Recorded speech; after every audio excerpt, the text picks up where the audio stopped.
observaram a Constituição Federal lá em cima, na verdade, e aí vem abaixo as normas supralegais, né? São aquelas normas que vêm lá de fora, através dos tratados, né? E também temos abaixo disso a legislação infraconstitucional, né? Começa lá no artigo 61 da Constituição Federal, com a lei complementar, a lei ordinária, a lei delegada, etc. São leis que complementam a legislação infra, abaixo da Constituição Federal. Então, temos a Constituição Federal, as normas supralegais, que são as normas que vêm de fora, né? E temos as estrangeiras que vêm para cá, e temos as normas infraconstitucionais, que são essas leis normais aí que nós conhecemos, não é verdade? Então, a Constituição Federal, ela está acima, né? Como é que começou a Constituição Federal?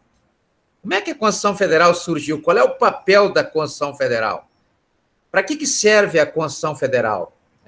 A Constituição Federal surgiu de um caso de amor, não é verdade? Um caso de paixão, aquela paixão doida, assim, não é verdade? Então, como é que apareceu a Constituição Federal? Em 1215, né, eu creio que na sala não tenha ninguém que nasceu nessa época, em 1215, existia na Inglaterra um rei muito doido, né, que se chamava de João Sem Terra. João Sem Terra se apaixonou por uma moça francesa, da França, né? Uma moça linda, né? Só que para ser linda naquele tempo tinha que ter 180 quilos, né? Para ser bonita, tinha que ser gordona. Magrinha naquele tempo, né? Era feia. Então não existia essa história. Então, em 1215, o João Sem Terra se apaixonou por essa moça e foi atrás dessa moça, né? Foi atrás da moça, e aí chegou lá, a moça era prometida de um ricaço lá, que era amigão do rei da França, né? Aí o que aconteceu? Guerra, né? Guerra entre Inglaterra e França. Aí o João Sem Terra foi lá, perdeu a guerra, perdeu a mulher e ainda perdeu todo o dinheiro que tinha, né?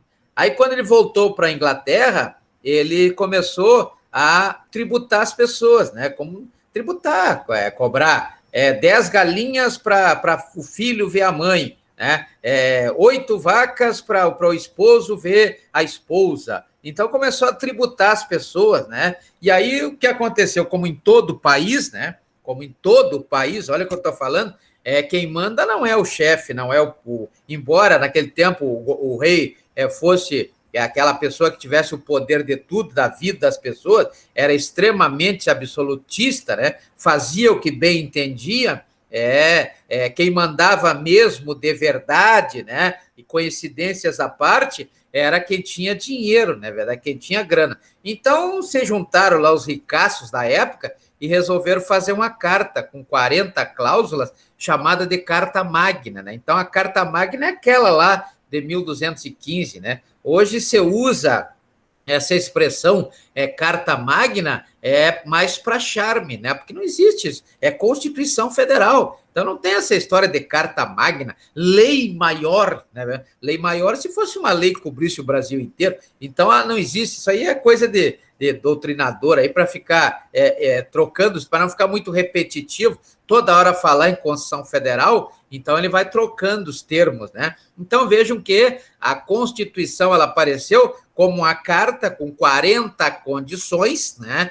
E o João Sem Terra, para não perder o governo, ele teve que aceitar essas 40 condições. Então, a partir daquilo ali, ele começou a governar, não como era antes, que ele fazia o que ele bem entendia, ele decidia tudo, não, ele passou a governar dentro daquilo que determinava aquelas 40 cláusulas, né? Então, veja que limitou aí as ações do João Sem Terra. Então, veja que o João Sem Terra ficou amarrado nessas 40 cláusulas. Então, assim surgiu a Constituição. É o que nós temos hoje, né? A Constituição Federal nossa, ela prevê o quê? Ela prevê o que a administração pública pode ou não pode fazer e o que o povo, a sociedade, o administrado pode ou não pode fazer, né? Como são os direitos, como devem ser tutelados os direitos, etc. Como o Estado pode gastar dinheiro, né? A partir do artigo 163 da Constituição Federal, como é que o Estado arrecada a partir do artigo 145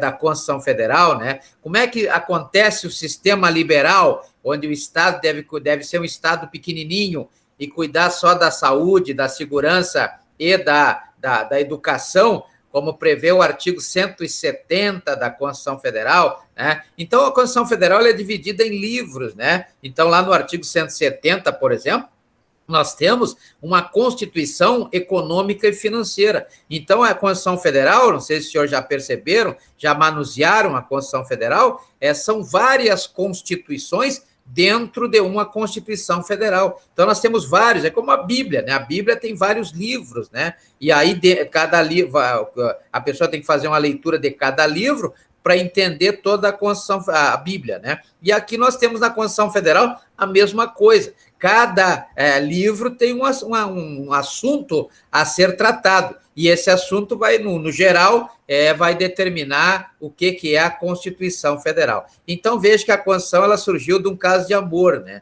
Um caso em que o João Sem Terra, em 1215, rei da Inglaterra, se apaixonou por uma francesa. E aí perdeu a francesa, quase perdeu a Inglaterra, né? Ainda bem que ele preservou a Inglaterra, porque ele baixou a cabeça e assinou lá a Carta Magna, e com isso ele continua, então, reinando na Inglaterra naquele tempo, né? Então, veja que o direito positivo é isso, é colocar no papel e assinar, né? Esse é o direito positivo. E ninguém pode dizer que não conhece a lei, não é verdade? Está lá no artigo 3º, do Decreto-Lei 4.657 de 41, 4.657 de 41, traz lá no artigo 3º que ninguém pode usar aí o desconhecimento da lei para justificar uma prática ilícita, né? Assim como está também no artigo 21 do Código Penal. O artigo 21 do Código Penal traz o mesmo posicionamento. Então, esse é o direito positivo. E aí nós temos, né, todas essas leis que nós estamos acompanhando, né? Por exemplo, Estatuto da Juventude, Lei 12.852 de 2012, Estatuto do Idoso, Lei 10.741 de 2003, foi recentemente alterada pela Lei 13.466, né, de 2019, né, 2020. Temos a Lei 8.069 de 90, que é o Estatuto da Criança e do Adolescente. Temos a Lei 13.146, que é o Estatuto da Pessoa Portadora de Deficiência, de 2015, essa lei, 2016, não, 2015, 13.146, né? Temos várias leis, a Lei da Mobilidade Urbana, a Lei 12.587, de 2012, né? Que agora vão criar aí um sistema de levadas ali perto da ABB, então tem se falado muito nessa questão da mobilidade urbana, etc. E são várias leis, né? Várias leis para tudo. Tem lei para tudo, não é verdade? Tem lei para tudo. Então, na verdade, esse tipo de leis, e vejo que cada vez tem mais leis, né? Por que eu estou citando esses estatutos todos? Porque a aparência que tem, a conclusão que se chega ao ler essas leis, todas elas são de 90 para cá, né? Antes de 90 não tinha idoso, antes de 90 não tinha criança, antes de 90 não tinha pessoas portadoras de deficiência, não existia necessidade de organização de mobilidade urbana nas cidades. Então, vejo que nós temos aí novas leis ou leis novas em função da necessidade da positivação, né?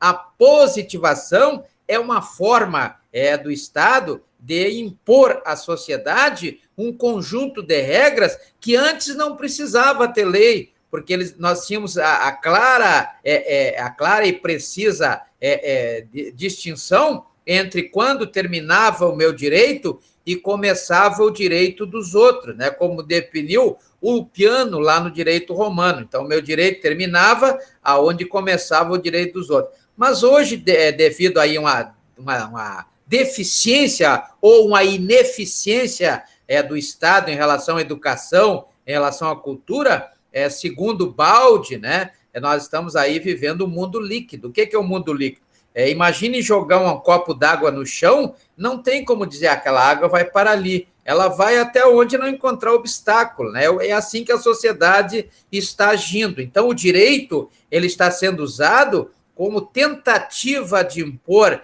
à sociedade os limites que antes eram limites morais, eram limites éticos e que o deixaram de ser, né? Então, hoje, a necessidade da lei. Só que a lei tem o problema da fiscalização.